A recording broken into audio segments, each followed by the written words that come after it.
Muy buenos días, hoy es martes 4 de junio del 2024.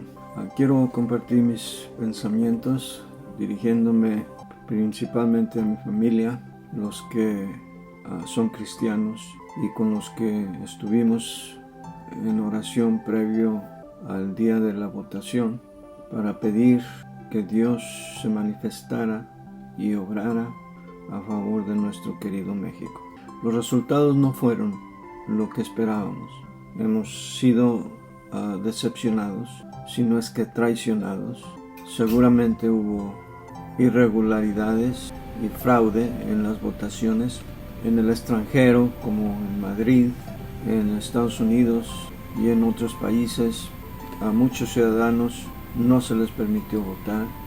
Y en fin, podríamos citar muchas ocasiones y circunstancias dentro del mismo México en las que puede pelear con evidencias de que hubo irregularidades en las votaciones.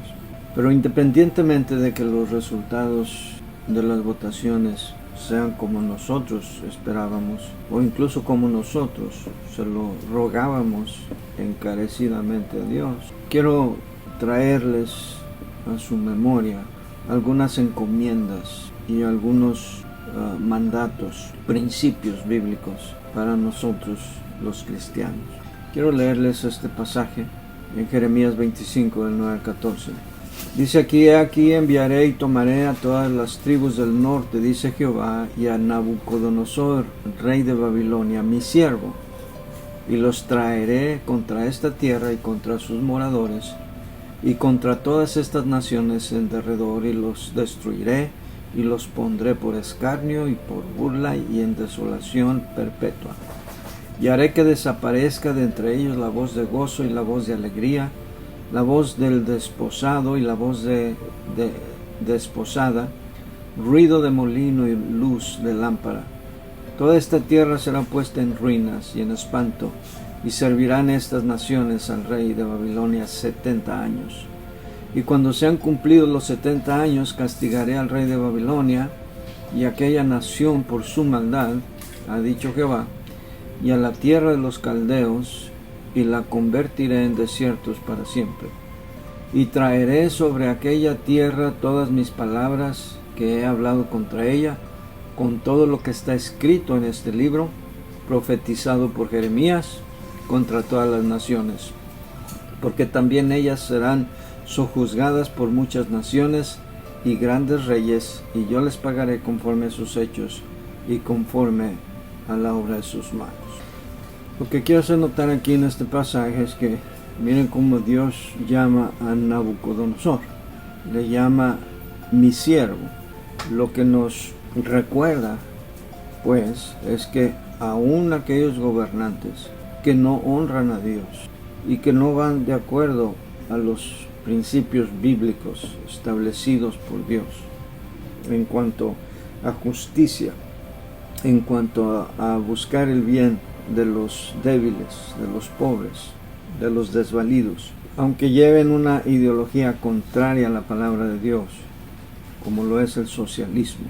Aún así Dios llamó a Nabucodonosor siervo, porque Dios en sus planes, y lo podemos ver en el Antiguo Testamento, utilizó a naciones paganas, a reyes paganos, para traer y someter a su pueblo y recordarles su lealtad y su fidelidad se la debían a Dios, no al hombre.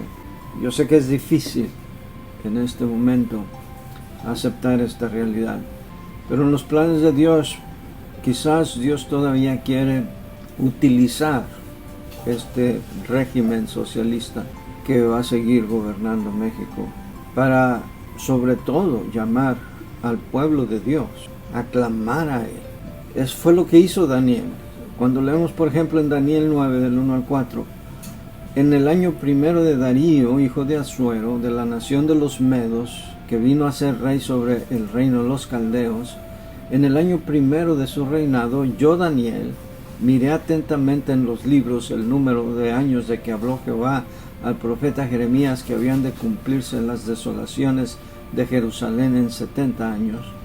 Y volví mi rostro a Dios el Señor, buscándole en oración y ayuno, en cilicio, ceniza, y oré a Jehová mi Dios, e hice confesión, diciendo: ahora, Señor, Dios grande, digno de ser temido, que guardas el pacto y la misericordia con los que te aman y guardan tus mandamientos. Daniel fue de aquellos jóvenes llevados de Jerusalén a Babilonia. Y cuando él estudió la profecía de Jeremías que leímos, se dio cuenta que esta esclavitud en Babilonia iba a durar 70 años. ¿Y qué hizo Daniel?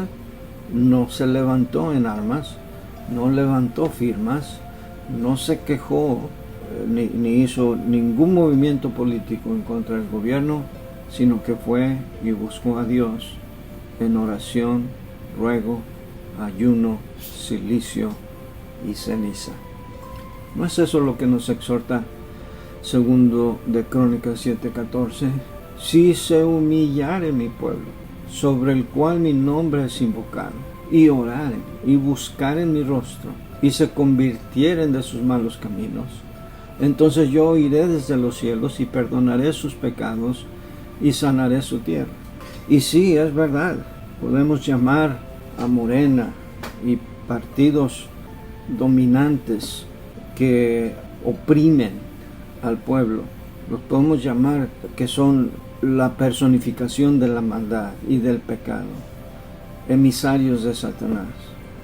Pero no solamente en el área de la política hay maldad en cuanto a la permisión, a la facilitación de la expansión del pecado en muchas otras áreas, en el aborto, en el matrimonio entre personas del mismo sexo, en la ideología del género, en la perversión de los derechos humanos y entre nuestro trato unos con otros, deslealtad, mentira, fornicación, lascivia, borrachera, y tantos otros pecados que quizás no vemos. El pecado no es solamente el abuso de los políticos, es el pecado con el cual nosotros vivimos día tras día. Y quizás eso es lo que Dios quiere en lo que meditemos nosotros, de arrepentirnos, de volvernos a Dios. Y por eso digo, este es un llamado principalmente para los creyentes, los que nos decimos ser salvos, los que nos decimos ser el pueblo de Dios, para volvernos a Dios en ayuno, oración y ceniza. ¿No es eso lo que nos manda la palabra de Dios? Yo sé que quisieran ustedes, y si lo decimos a esto a otras personas, no lo van a querer escuchar, van a decir que somos servilistas, que estamos doblando la cabeza hacia la opresión. Pero dice la Biblia en Romanos 13:1, sométase toda persona a las autoridades superiores, porque no hay autoridad sino de parte de Dios, y las que hay por Dios han sido establecidas. Y recuerde que esto lo dijo Pablo en el tiempo que estaban bajo el dominio del imperio romano. Pedro exhortaba: honrad a todos, amad a los hermanos, temed a Dios, honrad al Rey.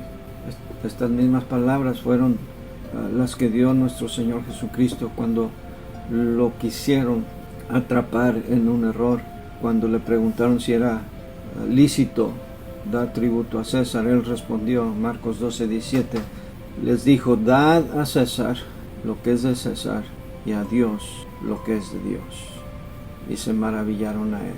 Y quizás si nosotros insistimos en buscar a Dios en oración, ayuno, con espíritu contristado, quizás dentro de 6 años Dios quiera ver no solamente un pueblo encaminado a una ideología política mejor de la actual, sino sobre todo, y que es lo más importante, un pueblo rendido a Dios, un pueblo que busque el favor de Dios, que se aparte de la idolatría, que se aparte de toda forma de pecado, y que busquemos sinceramente al Dios que envió a su Hijo Jesucristo a morir por nosotros en la cruz, porque fuera de Él no hay salvación.